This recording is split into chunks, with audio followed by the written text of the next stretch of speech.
ஒரு கிராமத்தின் வீதியில் கீரை விற்று கொண்டு செல்கிறாள் ஒரு பெண். வீட்டு வாசலில் மகனோடமர்ந்திருந்த தாய் கீரை வாங்க அவளை கூப்பிடுகிறாள். ஒரு கட்டு கீரை என்ன விலை? 10 ரூபாய்மா. 10 ரூபாயா? 5 ரூபாய்தான் தருவேன். 5 ரூபாயின் சொல்லி 4 கட்டு கொடுத்துட்டு போ. இல்லம்மா, வராதும்மா, அதெல்லாம் முடியாது. 5 ரூபாய். பேரம் பேசுகிறாள் அந்த தாய். பேரத்திற்கு ஒத்துக்கொள்ளாத அந்த பெண் கூடையை எடுத்துக்கொண்டு சிறிது தூரம் சென்றுவிட்டு, மேல 2 ரூபாய் போட்டு கொடுங்கம்மா என்கிறாள். முடியவே முடியாது.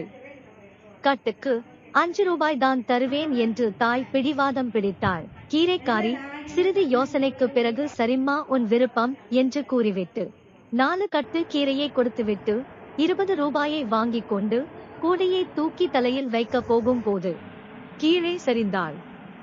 என்னடியம்மா, காலையில ஏதும் சாப்பிடலையா என்று அந்த தாய் கேட்க, இல்லம்மா, போய்தான் கஞ்சி காய்ச்சினோம். சரி, இரு, இதோ வர்றேன் என்று கூறிவிட்டு வீட்டுக்குள் சென்றவள் திரும்பும்போது ஒரு தட்டில் 6 இட்லிகளையும் அவற்றிற்கு தேவையான சட்னியையும் வைத்துக் கொண்டு வந்தாள். இந்தா, சாப்பிட்டு விட்டு போ என்று கீரைக்காரியிடம் கொடுத்தாள்.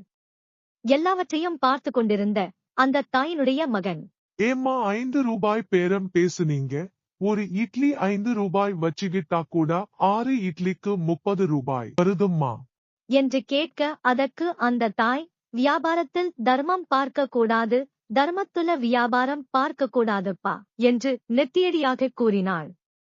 நெஞ்சை தொட்ட அந்த பதில் அன்று முழுவதும் மனதையே சுற்றி வந்தது.